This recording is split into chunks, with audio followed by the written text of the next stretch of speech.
বাজান, জমি বেচা এত ঋণ কইরা বিদেশে গিয়া কি হইব?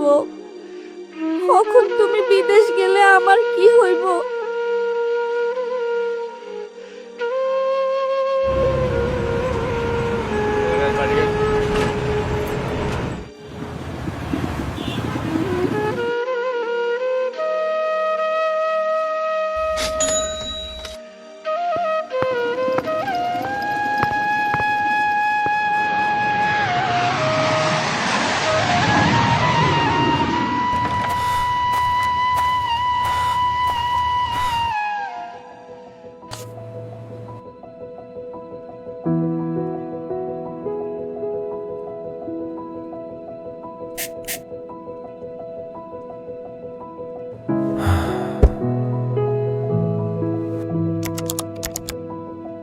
মা, শরীরটা খুব খারাপ লাগতাছে।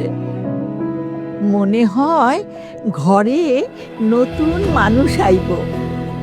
হাসপাতালে নিব কেডা? এখন চিন্তা নাই, ফোন দিলেই 5 মিনিটের মধ্যে অ্যাম্বুলেন্স আইব।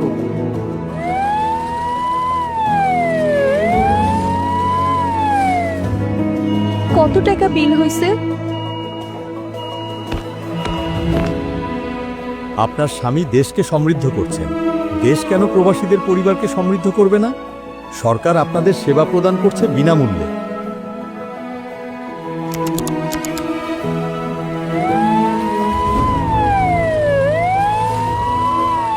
হায় হায়, আমরা বাড়ির ছিলাম না, এই সুযোগে চোর সবকিছু চুরি কইরা লইয়া গেছে।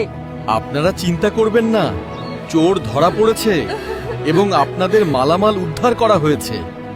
নতুন সরকার আইসা সব কিছুর বিচার দ্রুত করে ফালাইতেছে, কোনো ঘুষ দেওয়ান লাগতেছে না।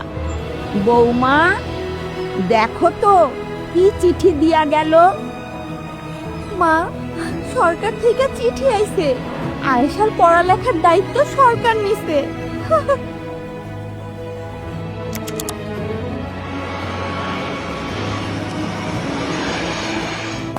প্রবাসীদের সার্বিক সহযোগিতার জন্য আমি জেরিন আছি আপনার সাথে। কিভাবে সাহায্য করতে পারি? তোমরা কেমন আছো? আজ নিজের চোখে তোমারে দেখলাম বাবা।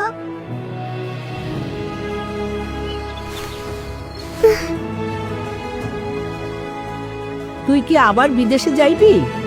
দেশে বেকারদের প্রশিক্ষণ দিয়া যেমন বিদেশ পাঠাইতেছে, তেমনি দেশেও কর্মসংস্থান তৈরি করতেছে। আগে আমরা প্রবাসীরা ছিলাম টাকার মেশিন। আজ যারা আমার মা, স্ত্রী, মাইয়ার সম্মান রাখছে, চিকিৎসা সেবা দিছে, মাইয়াটার পড়ালেখার দায়িত্ব নিছে, ভাবতাছি আর বিদেশ যাবো না, এই ঐক্যবদ্ধ বাংলাদেশে থাইকা যাবো।